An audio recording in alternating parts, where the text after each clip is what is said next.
Hello दोस्तों, कैसे हो? उम्मीद करते हैं आप सब अच्छे होंगे। हम रीजनिंग पढ़ रहे थे और रीजनिंग में हम क्लासिफिकेशन चैप्टर पढ़ रहे थे और क्लासिफिकेशन में हम फिर से एक नया कॉन्सेप्ट सीखेंगे कि ये नया कॉन्सेप्ट क्या है, ठीक है, उसे हमें कैसे सोल्व करना है। और ये नंबर पर हम सीख रहे हैं। नंबर वाले जो प्रश्न होते हैं ना क्लासिफिकेशन में और लेटर वाले होते हैं, ये बहुत दिक्कत करते हैं, ठीक है। तो इस नंबर वाले प्रश्न को देखें कैसे सोल्व करेंगे, क्या लॉजिक चल रहा है, इसमें कन्फ्यूजन बहुत होता है, ठीक है। अगर आपको टाइप नहीं पता है तो आपको जब भी ये प्रश्न आपके एग्जाम में आएगा तो आपको बहुत दिक्कत हो जाएगा, किस तरीके से सोल्व करना है ये आपको पता ही नहीं चलेगा और बहुत वक्त लग जाता है, कभी कभी ये सोल्व भी नहीं होते हैं। टाइम आपका काफ़ी कंज्यूम करेंगे और आपको बहुत प्रॉब्लम होगी। ओके, तो हमें जल्दी से आसानी से पैटर्न पकड़ना है। क्या चल रहा है देखो यहाँ पर सिंपल 49, 64, 16 और 25 है, ठीक है। आपको लग रहा है बहुत आसान है, ठीक है, हमें पैटर्न पकड़ में आ चुका है, ठीक है। देखो 49 के बारे में अगर देखते हैं तो ये 49 क्या होता है, एक तरीके से स्क्वायर है ना। तो 49 ये किसका स्क्वायर होता है, ये अगर हम देखते हैं तो ये 7 का स्क्वायर होता है। देखो क्लासिफिकेशन जो होता है ना, क्लासिफिकेशन का मतलब होता है डिफरेंट चुनना, डिफरेंट आपको निकालना।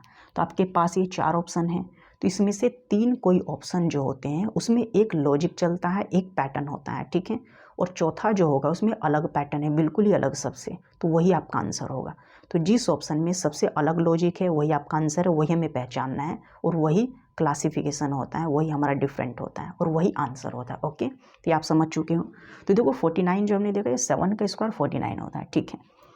अब यहाँ पर देख लेते 16 जो है ये किसका स्क्वायर है, तो 16 तो 8 का स्क्वायर होता है, ठीक है। यहाँ पर अगर देखेंगे 64, तो 64 किसका स्क्वायर है, 8 का स्क्वायर है,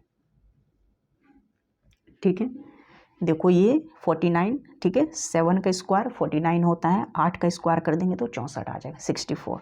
16 जो होता है ये 4 का स्क्वायर होता है, ये आपको पता है, ठीक है। और ये 25 जो है वो 5 का स्क्वायर होता है, ठीक है। अब तो ये सभी नंबर आप देख रहे हो, ये 7 का स्क्वायर है, ये 8 का स्क्वायर है, ये 4 का स्क्वायर है, ये 5 का स्क्वायर है। तो यहाँ पर तो कोई दिक्कत ही नहीं है, ठीक है। सारे के सारे ऑप्शन वेरीफाई कर रहे हैं, बिल्कुल सही है, कोई दिक्कत नहीं है। लेकिन फिर भी इसमें एक आंसर है, वो आप कैसे पहचानोगे, ठीक है। यहाँ पर कन्फ्यूज हो चुके हो, ठीक है। तो एग्जाम में इस तरीके के प्रश्न बहुत दिक्कत करते हैं। ये वैसे भी CHSL में पूछा गया है 2019 में, ठीक है। तो CGL और CHSL दोनों सेम ही होते हैं, ठीक है, इनमें ज़्यादा कोई फ़र्क नहीं होता है, ठीक है। क्वेश्चन तो इनके ऐसे ही होते हैं। तो आप देख लो सिंपल में 7 का स्क्वायर 49 है, 8 का स्क्वायर 64 है, 4 का 16 है, 5 का 25।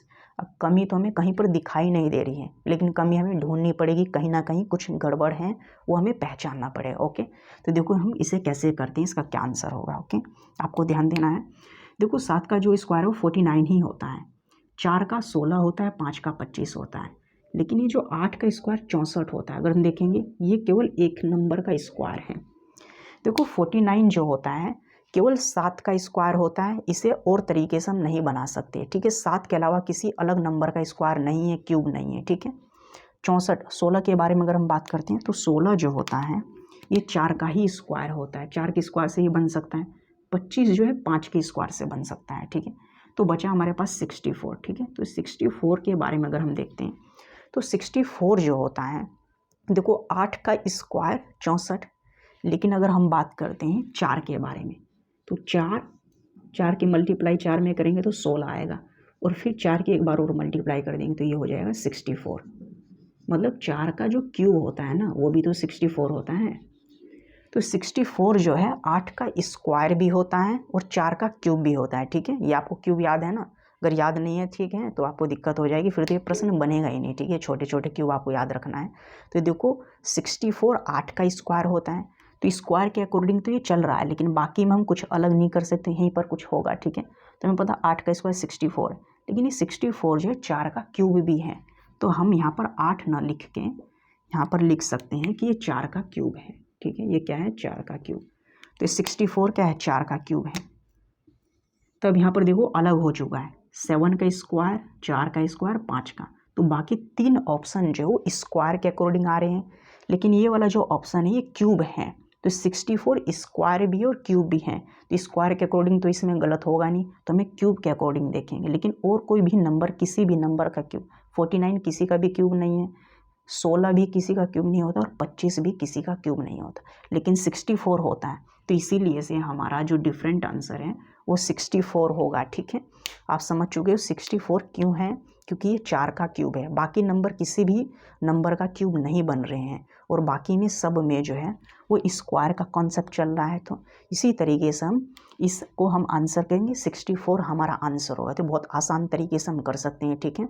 उम्मीद करते हैं कॉन्सेप्ट आपको समझ में आ चुका है, और इसी तरीके से बेहतरीन कॉन्सेप्ट को आपको समझना है तो हमारे चैनल से जुड़ सकते हो। फिर मिलेंगे हम एक नेक्स्ट कॉन्सेप्ट में, तब तक के लिए bye, okay, thank you so much.